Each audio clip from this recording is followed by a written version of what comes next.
BBA, BCA, BCom computer కోర్సులో 100% placement లభించే ఏకైక డిగ్రీ కాలేజ్ కూకట్పల్లిలోని I3 డిగ్రీ కాలేజ్ 8367215215. వారు అడిగిన ప్రశ్నల్లో మొదటిది పంచాయతీలకు విడుదల చేసిన 14 మరియు 15 ఆర్థిక సంఘం నిధుల్లో దాదాపు 9,000 కోట్లను ప్రభుత్వం దారి మళ్లించిన విషయం వాస్తవమేనా? రెండో ప్రశ్న, కేంద్ర ప్రభుత్వ అధికారులు కొన్ని పంచాయతీలను సందర్శించి కొన్ని అవకతవకల్ని ఎత్తి చూపడం కూడా వాస్తవమేనా? మూడో ప్రశ్న అయితే ఒకవేళ వాస్తవం అయితే దాని మీద ఆ వివరాలపైన దానిపైన తీసుకున్న చర్యలు ఏమిటి? మొదటి ప్రశ్నకి అధ్యక్ష,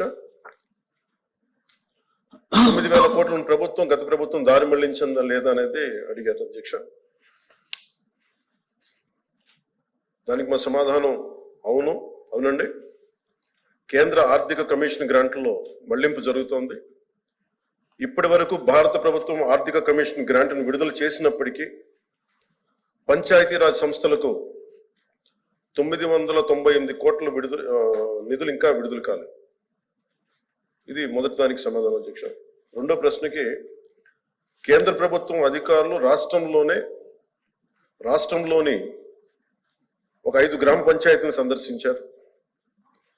మరియు MOPR భారత ప్రభుత్వం న్యూఢిల్లీ వారు 16/10/23 తేదీన డిఓ లేఖ నెంబర్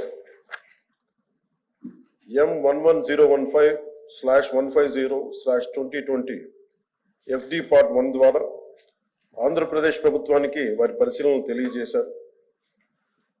ఆంధ్రప్రదేశ్ ప్రభుత్వం సమర్పించిన పరిశీలన మరి ప్రచిత్రాలను కూడా ఈ అనుబంధానికి జత చేయడం జరిగింది. గౌరవ సభ్యులు ఇంకేదైనా సందేహాలు ఉంటే అనెక్స్చర్ని అనుబంధంగా ఉన్న వీటన్నిటి చదువుకోవచ్చు. సుమన్ టీవీలో మీ పర్సనల్ అండ్ బిజినెస్ ప్రమోషన్స్ కోసం కింది నెంబర్కి కాంటాక్ట్ చేయండి.